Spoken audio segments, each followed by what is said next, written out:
Bipin Paracha and his wife Anu first met as teenagers pursuing engineering degrees in India. So we were 17, we were going to the same tutoring for a common exam.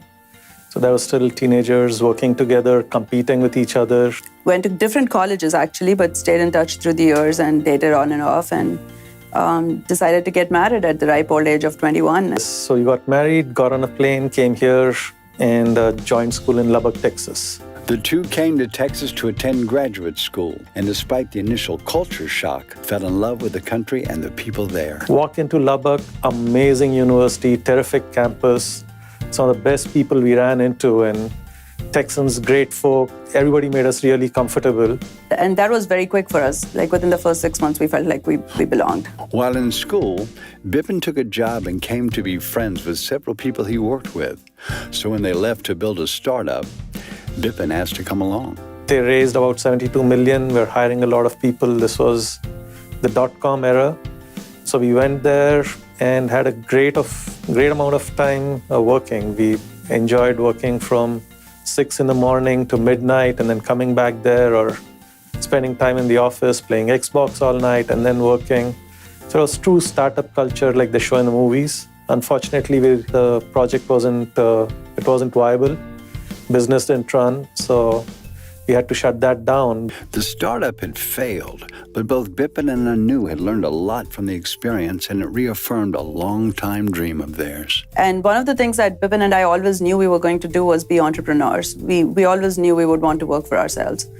We could see how possible it was. We'd learned that America was a land of dreams, but we could actually see people doing it. Now we know what we are doing. Now we know how to talk to large businesses. Now we have the credentials. We have the ability to gain trust. And if we've done it for others, we can do it for ourselves. That was the big motivator. Their other motivator? The opportunity to be truly innovative.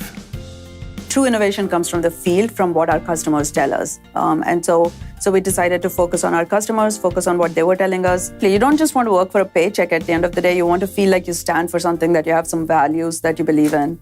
And for us, the value is definitely client enablement. And thus, INRY was born, a company that would develop very specific software to make any given company truly efficient. For example, one of our clients is a retail business. They have a lot of retail employees. They may not even have access to a computer, right?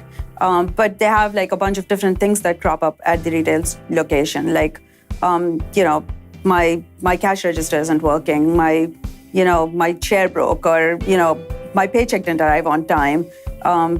Somebody slipped outside and is threatening to sue us. Now imagine if you had to pick up your phone and call 15 or 20 different numbers to get the support you needed for each of those problems.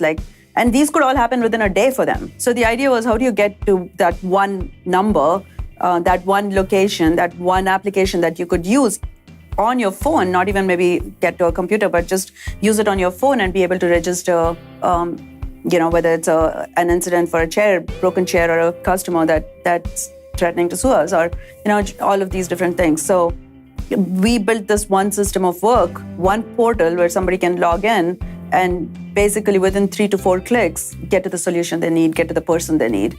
But even with their background and that approach, those first few clients were taking a risk as well.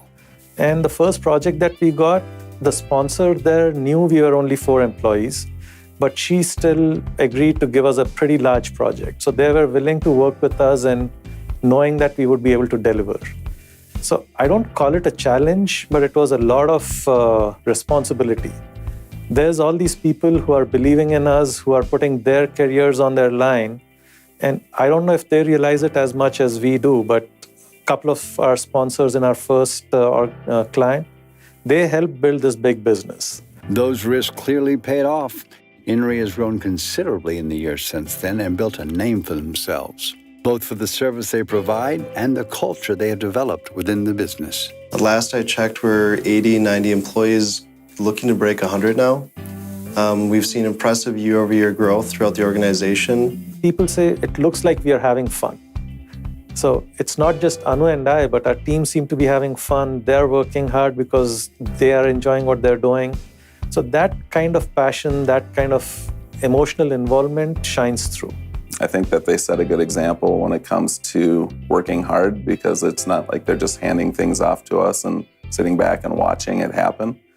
They're kind of leading, they are leading by example. That example shines through, especially when meeting others who want to start their own business. We hear a lot of people who talk about wanting to start their business.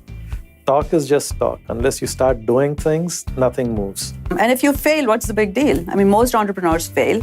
Almost everyone gets it right the second or third time, very rarely the first time. So you shouldn't be afraid of failure. You just have to go out there and you have to be on the trenches doing things.